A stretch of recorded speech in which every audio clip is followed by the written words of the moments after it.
Amici motociclisti, ben trovati! L'argomento trattato in questo video riguarda il grip. Le situazioni che possono condizionare la modalità di guida su strada sono molte. Vi espongo quali sono le mie considerazioni ogni volta che mi trovo in sella a un cavallo meccanico. Il mio primo suggerimento è quello di considerare il tipo di pneumatico montato sulla motocicletta. Le diverse caratteristiche andrebbero valutate a seconda delle condizioni stradali e del tipo di utilizzo. Non sempre la scelta più giusta è quella di orientarsi su modelli super sportivi, considerando che questi raggiungono una temperatura ottimale di esercizio con più difficoltà. Evito di montarli nelle stagioni fredde con temperature al di sotto dei 20 gradi. Per lo stesso motivo non li considero qualora adottassi una guida poco incisiva, che di fatto non li manderebbe in temperatura. Per un utilizzo stradale della moto la mia scelta ricade spesso su dei modelli stradali o turistici. Questi generalmente si scaldano con più facilità, scongiurando brutte sorprese. Essendo realizzati con una percentuale più alta di silicio, garantiscono un buon grip anche quando l'asfalto risulta freddo o umido. Il fatto che non siano realizzati per un utilizzo sportivo nello specifico non significa che non siano in grado di offrire elevate prestazioni.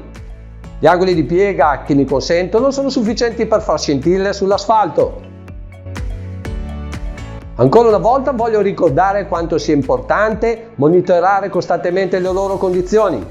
Il controllo della pressione come lo stato di usura sono cose da non trascurare se ci si vuole divertire in sicurezza. Per quanto riguarda la pressione dei pneumatici a uso stradale o turistico, seguo la seguente linea indicativa. Montati su una motocicletta avente un peso complessivo tra i 200 e i 240 kg, all'anteriore arrivo a 2,4 bar e al posteriore 2,5 bar. Gli stessi pneumatici montati su una turistica avente un peso superiore ai 240 kg fino a un massimo di 280 kg, li porto a una pressione di 2,5 bar all'anteriore e 2,7 bar al posteriore. La moto con un peso al di sopra dei 280 kg in genere necessitano di pneumatici con cintura rinforzata. Per questi modelli imponenti potrebbe essere necessario una pressione uguale o superiore a 2,9 bar per entrambi i pneumatici. Viaggiando in due apporto una pressione leggermente superiore al solo pneumatico posteriore. In genere l'aumento è nell'ordine dei 0,4 bar. Per i pneumatici supersportivi omologati per uso stradale, montati su una moto sportiva con un peso uguale o inferiore ai 200 kg, utilizzo una pressione di 2,3 bar per entrambi i pneumatici. In pista scendo a 2,1 bar per il solo pneumatico posteriore. Una volta entrato in temperatura, lo pneumatico deve avere una certa gommosità. Un modo semplice per testarlo è quello di punzecchiarlo con una chiave comune. Se la chiave riesce ad affondare nel battistrada di almeno 1 millimetro è segno che le condizioni sono ancora ottimali. Prima di affrontare una curva, volendo piegare notevolmente la moto, è necessario riscaldarli adeguatamente. Il modo più sicuro per farlo è quello di alternare brevi accelerazioni a delle frenate decise. Siate accorti nello scegliere il posto e il momento giusto per farlo in sicurezza. Le sospensioni hanno un ruolo altrettanto importante quando si tratta di grip. La loro efficienza e taratura influiscono direttamente sulla tenuta dei pneumatici. Anche per questi componenti bisogna fare alcune considerazioni. Le tarature riscontrate sulla maggior parte delle moto odierne, indipendentemente dal tipo di segmento, sono di compromesso per facilitare la guida ai meno esperti. Queste tarature, per contro, spesso non sono idonee per una specifica condizione dell'asfalto. Di fatto la tendenza è quella di montare molle piuttosto rigide, controllate da un'idraulica inefficace. Questa condizione è la peggiore quando gli pneumatici devono affrontare strade dissestate, umide o fredde. Considerando di fare un acquisto, meglio scegliere modelli di moto equipaggiati con sospensioni di qualità e regolabili nel precarico molla e nell'idraulica.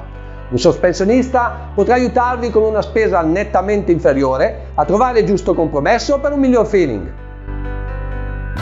L'asfalto è l'ultimo, ma non per importanza, elemento da considerare.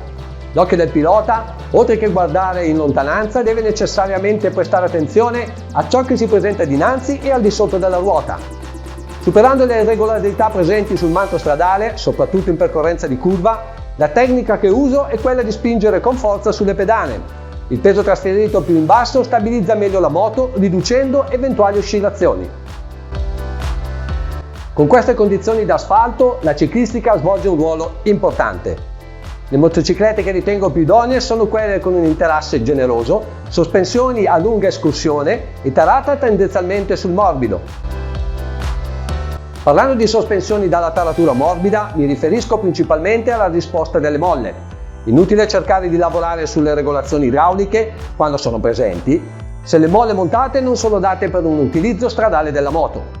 Oltre alle molle, il buon comportamento della ciclistica è dato dalla qualità della risposta idraulica.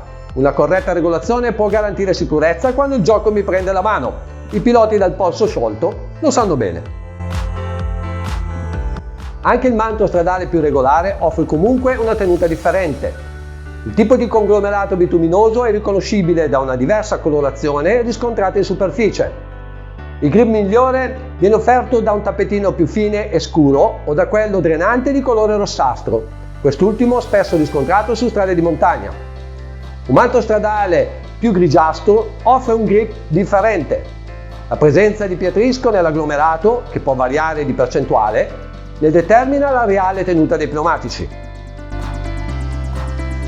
Tutte queste considerazioni mi danno come risultato un livello ipotetico di sicurezza. La sensibilità nella guida, acquisita per esperienza, è comunque l'ingrediente necessario quando devo decidere se è il momento di osare o di ridurre i rischi. Siamo giunti al termine di questa puntata. Il prossimo video sarà dedicato allo stile di guida. Quale dovrebbe essere il più efficace su strada, evitando gli errori più comuni?